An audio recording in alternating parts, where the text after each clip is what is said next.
Well, welcome back. Today we are joined by Matthew J. Mettscher from Long Bus Short Thoughts, a storyteller, creator, and motivator who's all about building champions in life. Stick around as we dive into his journey, his projects with Five and Dime Productions, and the mindset that drives him forward. Let's get into it.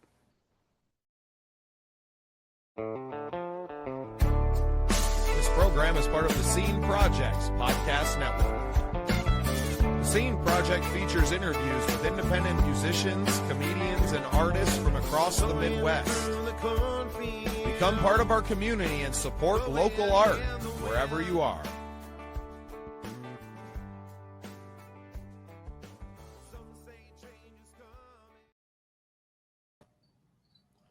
Well, welcome into another exciting episode of The Scene. I'm your host, Bubba Startz, and with me today from Five and Dime Productions, Matt Mettscher. Welcome to the show, brother. Hey, thanks for having me, dude. Oh, it's a pleasure. Beautiful studio you got there.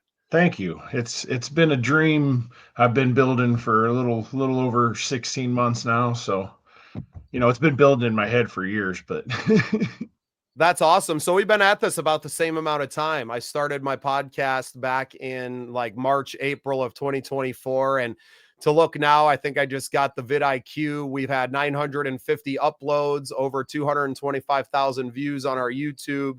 And yeah, man, it's crazy to see how fast it can go when you really put the work in. And we're going to get to all of that. So I want to give you the floor. Give us a little bit of your backstory before the podcast, and then I know we got plenty to talk about. So before the podcast, I was just like everybody else trying to get by.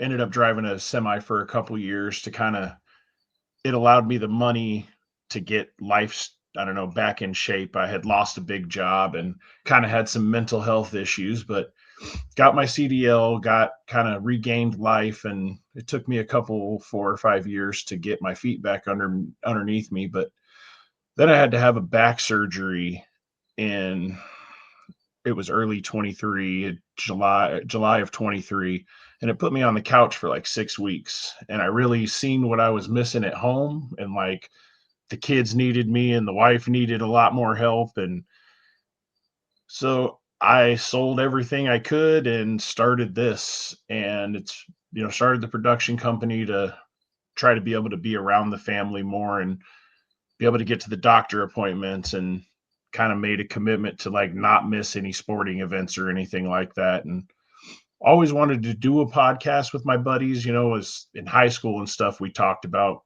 we should have recorded this night, and, just all the dumb things. And I moved an hour north so I could afford to live. I bought a house for like $30,000. So I could afford to live and do what I wanted to do and be around the family and all that. But then it took me away from all my people, and I needed something. So a buddy said we could do this in his basement, and we started the studio and the podcast. And now I get together a couple times a week and, have a whiskey with my buds and meet cool people and really just talk about life, and what we're struggling with. And I don't know, man, trying not to be another statistic, you know what I mean? And we every day we're calling and checking on each other and sending other people text messages, just checking on their mental health and things like that. And it's kind of become a big, beautiful thing. And I've lost 96 pounds working out and trying to make myself better also, so I can be around longer for my kids. And a couple of the other guys have kind of jumped on too and started losing some weight. And I don't know, man, it's become kind of a get better for life and the family movement, and it's been beautiful. And then we started hooking up with some great local artists and comedians and stuff, and just added to the fun. And I don't know, man, I get to hang out with my buddies and meet awesome people and drink whiskey. You know what I mean? It's a great thing. I love all the similarities. I left a factory job. I was working about a half hour away, commuting every day. Wasn't available for the family like I wanted to. Even if I was home, I was mentally checked out from kind of being in that corporate world, right? And being constantly under somebody's thumb or supervision. And I knew I was capable of more. And we really set out with the mission to to talk to those comedians and those artists and all these people that need their art promoted. I'm a songwriter myself, so it was a world I was already deeply invested in. And we got to 100 episodes in 8 months, right? Just cranking out the content, talking with our friends, right? I don't have a small group of friends. I have a very large group. So we just started having conversations and talking about the music they were releasing and some of their backstory or the mental health things that they were struggling with. And now, before we even knew what we were doing, we got, I think I counted 8 shows right now on the network. I host the majority of them. But now we're starting to invite other people who, some of them weren't even podcasting a few months ago, and now they have their own show and are building their own business, but their own lives, and getting this archive of all the beautiful people around them. And that's, to me, I think, is the essence of it, right? Is to have that, like you said, man, we should have recorded that night. Even if it might have just been a bunch of BS, having the access to those funny moments in our lives, more than just a picture, right? Yeah.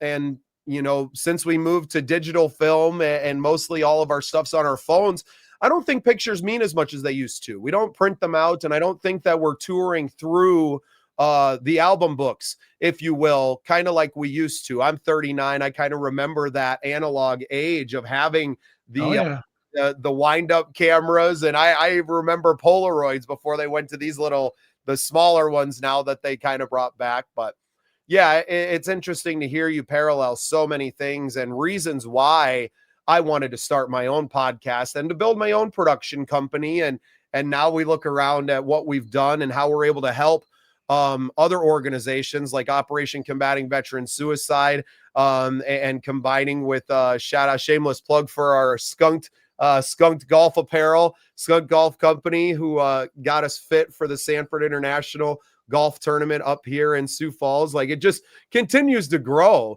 And if we got this far in a year and a half, Matt, I don't think there's any stopping either one of us. And when I originally started, I wasn't even sure I was going to put it on YouTube or anything. It was just going to be me recording my time with my buddies and just laughing about it. But we decided to throw it out there, and it has been fun how many people actually enjoy it. And I don't know, man, it's helped us as a group of guys really support each other in ways that we weren't before. And I don't know, man, really grown the brotherhood a little bit, you know what I mean? And we've added a ton of cool new people to the group. So I really wouldn't have changed anything. And as you were kind of talking, I'm only a couple years older than you, that I am a flip through the CD book or picture book type of guy. You know what I mean? Like, I don't know. I would rather have it sitting in my closet where I can touch it when I want to. And I don't like getting on the computer to look at pictures. It just doesn't have the same feeling to me. So much to the fact, like CDs at shows, having the actual CD for sale at the merch table was something that was so important to me. I started making CDs for the local guys. I went and spent a couple $1,000s on a machine so I could produce them locally to ensure that I didn't lose that little bit of something I loved. That signed CD to me is it's like the signed football card or baseball card back in the day. You know what I mean? I've got a ton of them signed that I just have sitting that are, I don't know, man, that stuff is like a treasure to me. So I get the old school feeling.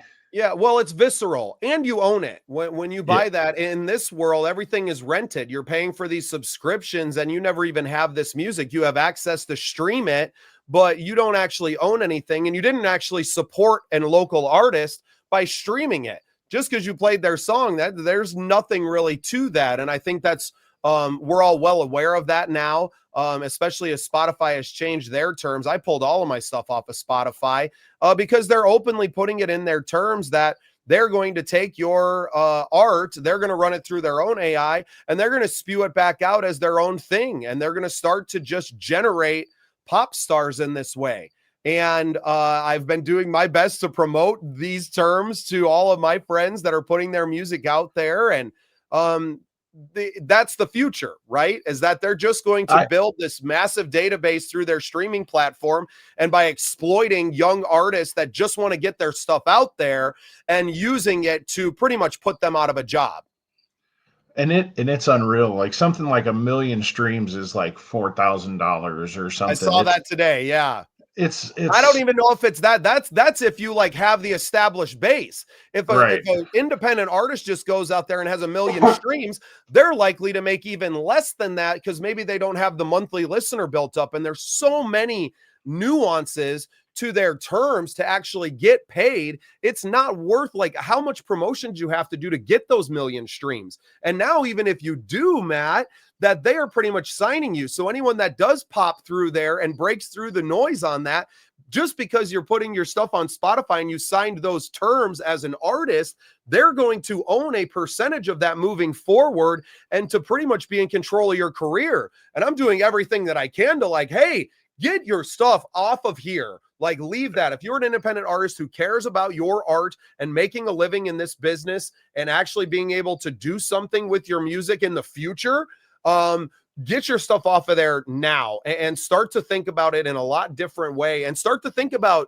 getting back to that visceral nature of being in front of people and selling CDs and shaking hands and signing autographs. Like, that's what really makes people a star in this day and age, and not some number on a streaming platform. And do you remember like street teams and like people out there being like handing out flyers and like it was actually in your face, dude. And I miss that stuff. I miss the physical flyers even for shows. I miss that kind of stuff. And I would love to see people selling CDs out of the trunk again, or handing out the flyers as I walk through Benson or downtown. Like, give me some more of that. Man, so I was at Rock the Country, which was a big festival in Sioux Falls this year. They traveled all over the country. Shout out to Kid Rock for putting that on. I know he was the major producer of it, also the headliner. And Afro Man was there, and he came out, played all of his hits, and then he went back to the merch booth and said it on stage. 50,000 people. Hey, come back and see me. I'll be at the merch booth. And he was there. He's there, and there's 60, 70 people stacked up waiting in line to shake his hand and grab a picture and all this. And man, it was so cool to see a man who's achieved so much in his life to still be the same guy that he was when he was selling them out of the back of the caddy back in the 90s, right? Like, it was incredible. And I think a lot of young artists can definitely take some notes from a guy who's been doing it for a long time, that's what it's really about. That's how you build a brand, and that's how you maintain a career for the long term, and not just being a flash in the pan artist. I mean, and dealing with artists on a level that you and I do, you get to know them a little bit. And I have seen artists that are, kind of, they walk by the merch table and they're quick in and out, but I've seen artists that like stand at the merch table and work it the whole time, and that they're not on stage and really connect with the fans. And you can see even at the merch table line who really has that. They're going to take the time to sit down and chat with you or talk with you or take the picture over the artist that's just like kind of breeze through. Well, and I think artists need to know that is your storefront, right? Mm-hmm. Like, that is the only chance that you're going to get to see some of these people possibly in their lives, right? Yeah. That's the only time you're going to have to connect with that individual who may go on to be a lifetime fan and customer, but that one-to-one interaction at that moment is so important. And that's why we started our own organization called the Midwest Original Music Organization, to start bringing in these young artists and having some of the people in our group that have been doing this for a while, to be able to educate the younger group and to network with everyone and to continue bringing them in. It's fresh on my mind right now because we're having our first meetup in a while on Zoom later this evening. But every Wednesday, you can find us on in our Zoom meeting, but you can find the Midwest Original Music Organization on Facebook and join our group there and become part of what we're growing, because that network is so important. Your network is your net worth. Shout out to my good buddy Marv Ellis for putting that in a song. Well, and doing this, I mean, just having somebody that knows you, that has a big name, and when you're trying to book a show, just for that cool person to be like, hey, yeah, he's a pretty cool person, just having that little bit of networking goes a long way for a guy like you and me. You know, I got to say, like Justin Strawstone, I'm not sure if you know him or Oh not. yeah, Nice enough we've never met entertainment. in person, but I'm a huge fan of everything that they have built with their company, and I've worked with Corey Church, kind of his Okay. partner in the Sioux Falls area a few times. Okay. Yep. And Justin's a great dude. He actually was kind of the reason we got into the music so much. He was like, "Oh, I got, access to some of the local guys, and come check out some shows." And, he kind of introduced me to the local scene because I hadn't really got into it like that before, and found out how much I was missing. And shout out to Justin for that and everything that he does with this city with music and, decent dogs. And he's always busy, he's always doing something, and it's always for good people, good things. They help do shows to build tiny libraries in neighborhoods and stuff like that. Like everything that dude does is awesome, and I've been felt lucky to work with him. Nope, you hit the nail on the head. And in some ways, that's what they've built is a big reason why the scene projects needed to happen. Because while they were doing all the shows and they had all the artists, it made it real easy to tap into those communities and talk to these artists and promote these shows and to do everything Oh that yeah. we can to promote that while growing our own brand and to get more people out. Just get out, meet people, get off your phone, get into these venues, meet these artists, meet new friends that are other music lovers, right? Like it's so Yeah. much more than just the artists and promoting their art. It's really promoting community, and I think nobody embodies that more in the Omaha area than Justin Strawstone. Right. Right. Shout out to Justin.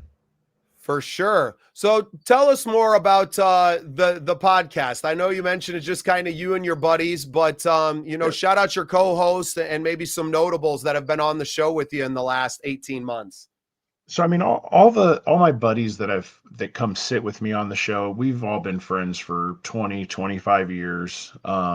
There's kind of a core 4 or 5 of us. My Rich Morales, Steve Stoker, Rob Freshman, Danny Britton. We got my buddy Tom Alfonso. He's been a big part of this too. We've had it was like I said, started on kind of mental health. Like I'm not a good talker with the therapist anyway, but I could sit and talk to my boys, and we all need to find a way to get these things out instead of sitting on them and letting them eat us up. And then we're drinking too much, or I don't know, man, just fighting in the streets because we're still dumb. But it was, I don't know, let's sit down and let's talk about these things, and so we don't blow our brains out. The statistics are ridiculous on suicide and just mental health death rates. It's scary. So I needed to sit down and find out a way for me to figure out how to communicate. And there's things that have been said in this room that'll never leave this room, that you just it's been healing for everybody. We are all becoming better people, and really just, I don't know, man, it's been cool because I didn't tell anybody like, hey, we're gonna try to be better people and lose weight and stuff. It was a let's sit around, drink whiskey, and see how this goes. And I don't know, man, I kind of was gonna do these things for me, and they were like, yeah, let's go too. Three of us are bigger guys. I was 365 pounds. I'm down to 282 right now. I got another 15 to go, and it's just these guys, they text me in the morning, are you getting on your walk? Or Steve, he's probably the most stubborn of us on working out. Me and my 8-year-old send him a message every morning when we're going on our walk, trying to get him to go on his. So I mean, it's even got my 8-year-old out walking, and motivated him in a way like, hey, as soon as we walk out the front door, he's like, we got to send the message to Steve, just but then we Strawstone introduced me to King ISO, and Tabo the Truth and all the Project Be Well guys. And that has been really big. We actually just couple 2 days yesterday, actually last night at 5 o'clock, dropped a episode with Strange Music engineer and producer Matt Phoenix, who is an amazing dude. Like, is as big of a heart kind of a guy as you could ever imagine. Actually answers your messages when he reads them, and you don't get a lot of that from some people. A week ago we had MC Gringo, who was a Norfolk, Nebraska native, who's now out of Houston, but just has started to really pick up his internet fame, and gotten over 200,000 Spotify listeners monthly. But apparently we should all look at what our Spotify friends are doing. And I didn't, and that was something I actually am glad you talked about, because I didn't know that. That's, that Spotify had gone that deep with it. Well, and when the company is kind of, not outwardly owned, but is controlled by the major record companies still, it's easy to see why they would make a move like this, Yeah. right? But I'm not contributing to that. We're about the independent artists working with, independent labels. We're fine with that. It's not that if you're signed to a label that, we don't want to work with you. It's really just staying away from the major labels and just the industry in general. I've interviewed quite a few people that have worked in the record industry in one facet or another, and none of them have ever had good things to say. We actually just dropped an episode yesterday with Alan Katz. Alan worked in Hollywood. He was a co-writer for Tales from the Crypt and actually co-creator of the Crypt Keeper character, right? And listening to his stories of, the joys of having a show that's on HBO, and then the dirty underside of it, on some stuff with Bordello of Blood. I think you would really love that episode, man. I mean, I'm actually going to probably check that out when we're done here. Yeah, that's on our Get Better Together network. So we have several networks already that we're kind of building out. We cross post a lot, right? Everything's kind of stems from the Scene projects, but that one, especially Get Better Together, is because that's how I say this is how God is healing the world, right? These podcasts mean something. Having these conversations, if they're just one-to-one over Zoom even, and it affects one person or two people, and that's just me and you, Matt, well, then it's changed the world, right? It's changed the world as we know it. And I can't stop. I can't stop doing what I'm doing and having these conversations, but that one's a little bit more of the, a little bit longer conversations and a little bit deeper, right? He shared some really personal, traumatic experiences that had happened to him that are not always fitting for, kind of shortish form interview that we do here on the Scene project. So that one's over on the Get Better Together project YouTube. You can find it. And follow the shorts over from the Scene projects page. Yeah, for sure.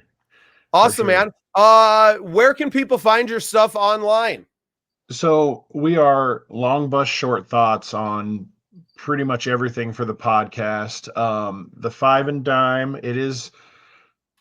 we've struggled with it. It was 5/10 at first, and we just ended up going with this as a format. It's like Five and Dime, the 5, the letter N, and then Dime Productions on Facebook.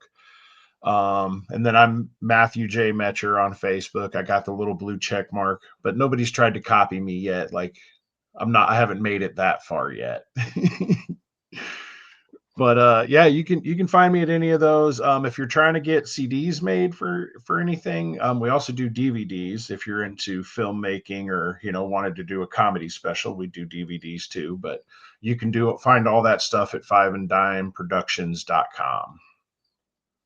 Awesome, man. Well, I'm going to be hitting you up about the CDs because I got a new album that is totally mixed now, and or at least really close. I think we got one more track we're doing, and then I'm ready to put these songs out into the world with some kind of demos that we've done over the last 2-3 years. And I got some music videos and some other content that would be worthy of DVD quality. So I love what you're doing. Huge shout out to you, and you guys just keep on going, man. Thank you for joining me today, and thanks for being part of the Scene.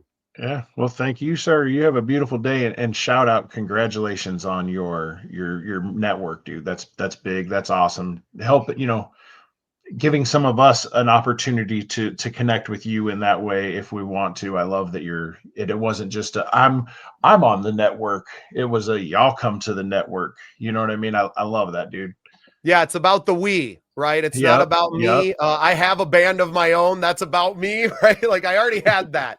So this has always been about the whole scene, and that's how we landed on the name. And it's wild to think that we've only been doing this for a year and a half, and to look where it's come from, and to see where it's going, I think is the biggest thing. So thanks for being Yeah. part of the scene, Matt. We'll talk to you soon. Yep. Have a good one, bro.